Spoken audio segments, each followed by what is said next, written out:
पौराणिक कथा के अनुसार एक बार की बात है।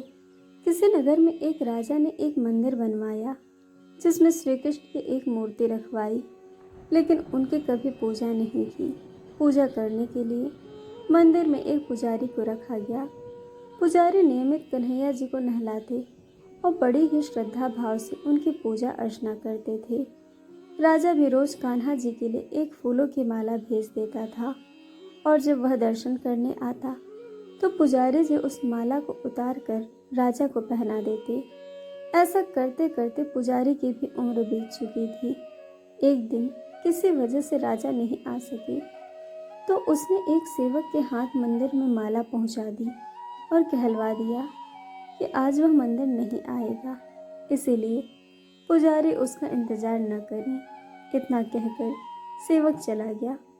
पुजारी ने हमेशा की तरह कन्हैया जी को माला पहना दी, लेकिन जब शाम हुई तो पुजारी यह सोचने लगे माला उतार कर किसे पहनाई जाए। उसने सोचा, क्यों न ये माला आज मैं ही पहन लूं। वैसे भी मेरी उम्र हो चली है, जीवन का क्या पता कब खत्म हो जाए। इतना सोचकर पुजारी ने माला उतार कर अपने गले में डाल ली, लेकिन इतने में ही सेवक आ गया और उसने बताया कि राजा की सवारी मंदिर में पहुंचने वाली है।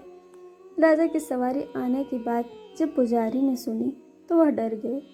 उन्होंने सोचा कि अगर राजा ने उसे देख लिया तो वह तो मरवा ही डालेंगे।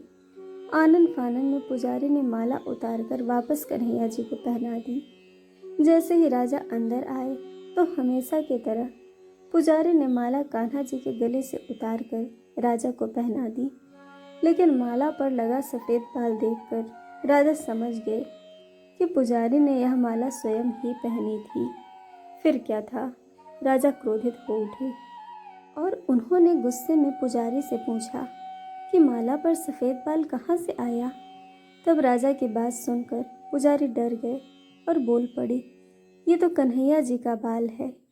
अब तो राजा और भी क्रोधित हो गए, क्योंकि कान्हा तो भगवान हैं, उनके बाल सफ़ेद कैसे हो सकते हैं।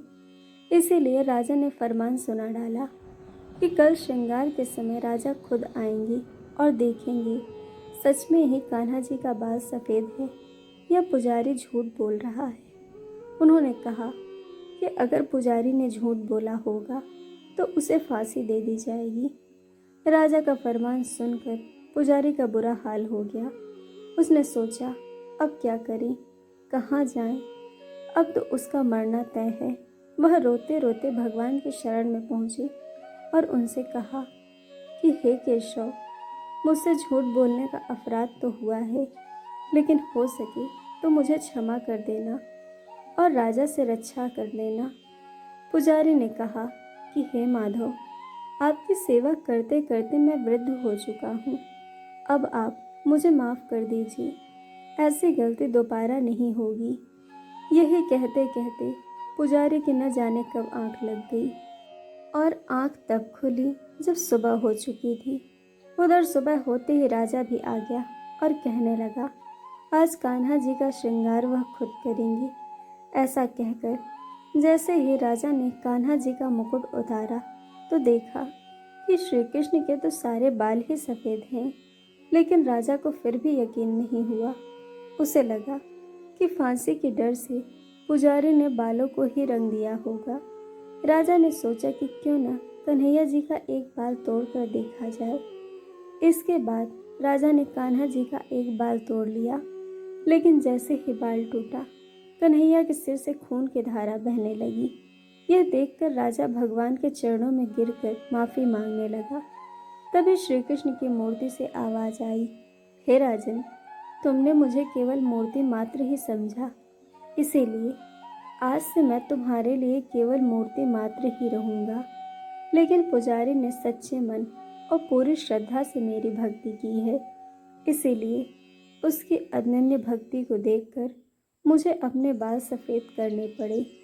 कन्हैया जी ने कहा कि भक्ति में कभी भी संशय नहीं होना चाहिए और सच्चे भक्त की लाज तो मैं कभी नहीं जाने देता।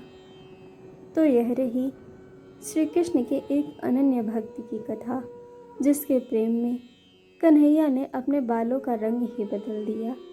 दोस्तों, आपको कहानी कैसी लगी ये हमें कमेंट करके ज़रूर बताइएगा और चैनल को सब्सक्राइब, वीडियो को लाइक शेयर करना बिल्कुल मत भूलिएगा। वीडियो देखने के लिए आप सभी का बहुत बहुत धन्यवाद। जल्द मिलेंगे एक और नई कहानी के साथ।